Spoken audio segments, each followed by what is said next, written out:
Hey guys, how you doing? Another video. This one's a little bit different. Still Juggalo related, but I'm not gonna cover Zool in this video.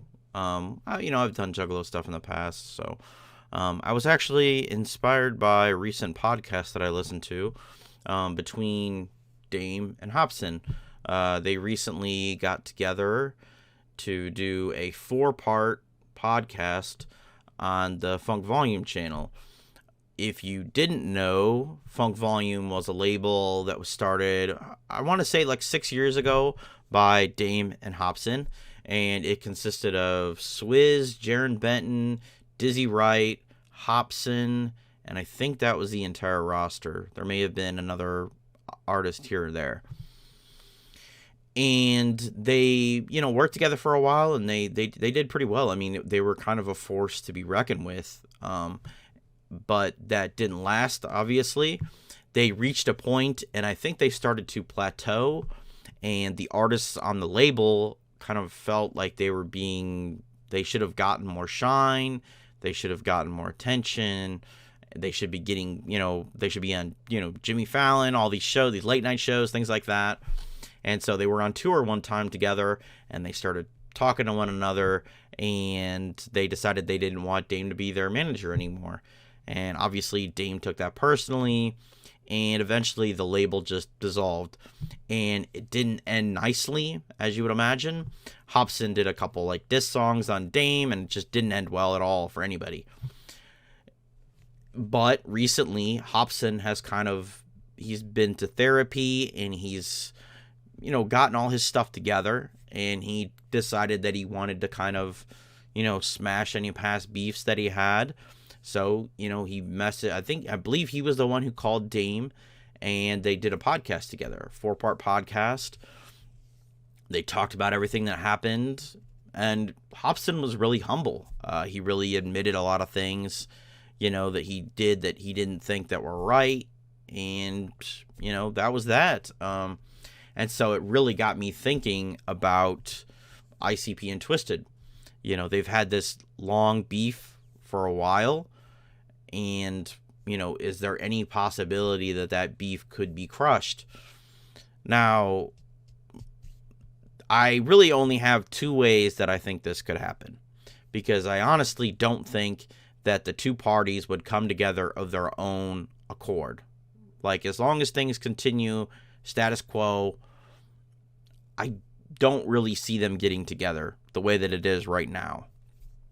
The only 2 scenarios I see where they could, smash their beefs would be if a neutral party, or somebody like George, somebody on the outside that's not exactly Twiztid or exactly ICP, got them together and said, hey, we need to smash this beef for the betterment of both our careers.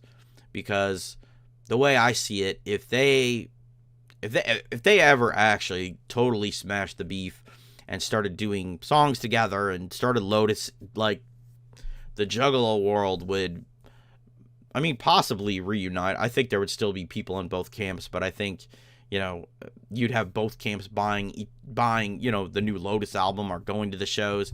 It would really, really reinvigorate the underground. We've got other acts that are doing it now, but I think something of that kind of catastrophic level would, it would really shake up what's going on right now. But like I said, I don't think it's ever going to go that far. Like I said, it would take either a George or, DJ Clay, somebody who's on the outside, maybe ABK, somebody who's on the outside to get them together and say, hey, let's hash this out. This is stupid. We need to make everything, right again.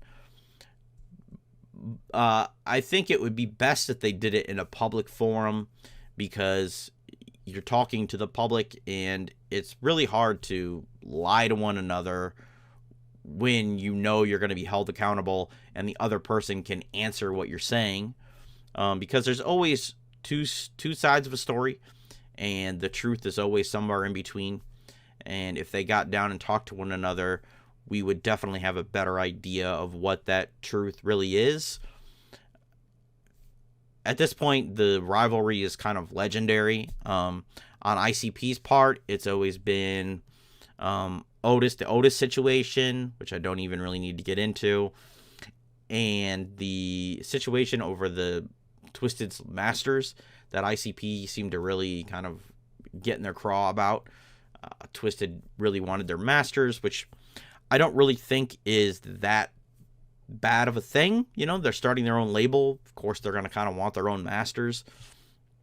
I think the problem ICP had it is that Twiztid was kind of holding it ransom because in order to do things, they wanted a master, which, that's not really cool. But if you want your Masters, but, and the other situation was the March, the FBI gang list that Twiztid refused to believe in pretty much, and didn't want to do the March. I think they were going to do the March, but they wanted, I'm a little rusty on the story, but I think they were going to do the March, but they wanted a master, and then when the Otis thing happened, they just said, forget it. I think that's what happened. I could be wrong, but either way, the beef exists. And then Twiztid side has always been something along the lines of, ICP being really restrictive, things going on in the background, fights on tour, things like that. And other stories that have cropped up kind of lend a little bit of truth, at least, to what happened, that Twiztid side of the story. Like different artist contracts leaking, things I've heard about merch deals with Psychopathic, and then, you see artists like Light, and there are no artists really on Psychopathic anymore. So some of Twiztid's gripes, I think there was some truth to that. But like I said, if they actually sat down and hashed it out, I think we would get a much better picture of what the actual truth is. And I think it would be helpful for both camps to just, like I said, squash the beef. My scenario number 2 is kind of a bad scenario, and it would be nothing that we would ever want to see happen. And that would be like a near-death experience for one of the parties involved, and they realize this beef is stupid. We're carrying around all this extra baggage. We don't need this. We should just crush it and just let it be. Which, kind of goes into what I'm saying about, like, I don't think there would ever be features, or, I don't think Lotus would ever come back. But I think the best case scenario for that would be the beef is crushed. ICP and Psychopathic start working with M&E related artists like AXE. Maybe AXE could go back to the Gathering again. Other artists getting, Ouija Mac could do some features with artists that are on M&E. M&E artists could do features with, ICP, Valen J, or Shaggy, something like that. I don't think Twiztid and ICP would ever work together directly, but I think a truce would be good for the whole Juggalo community.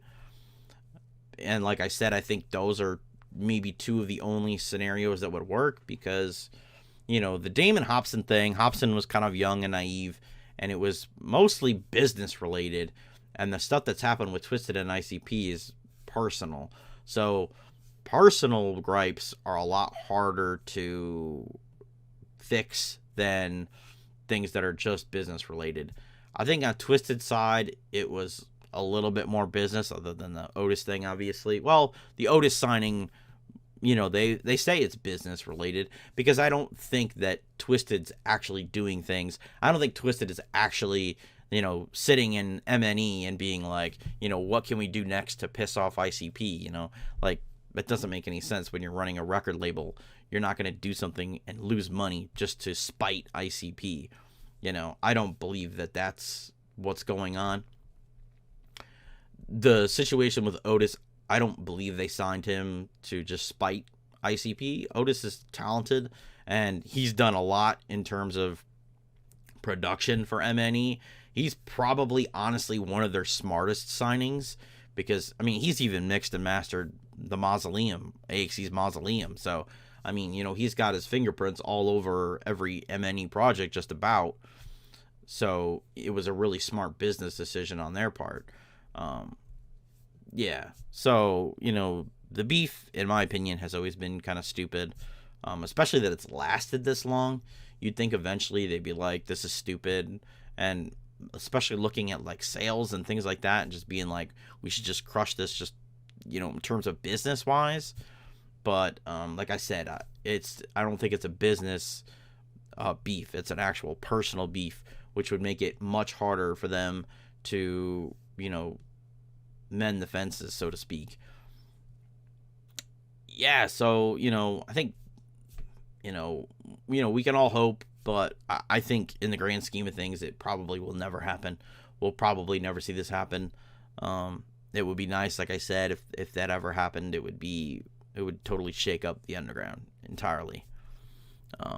Yeah, like I said, it was just inspired from that podcast. I know this is like a topic that's been beaten to death over the years, but I figured, with this podcast coming out and seeing two people who pretty much despised each other for a long time getting together, doing a podcast, and smashing all their beefs, I figured, maybe it's possible. Anyway, I got more Zool stuff coming out soon. Actually, my next video is an interview that you guys who follow me for the AXD stuff are going to really dig. That's probably going to be my next video. Unless something big happens, that'll be my next video. So thank you guys for watching. Subscribe if you haven't already. I never tell you guys to like the video, but like the video. And I'll see you guys again real soon.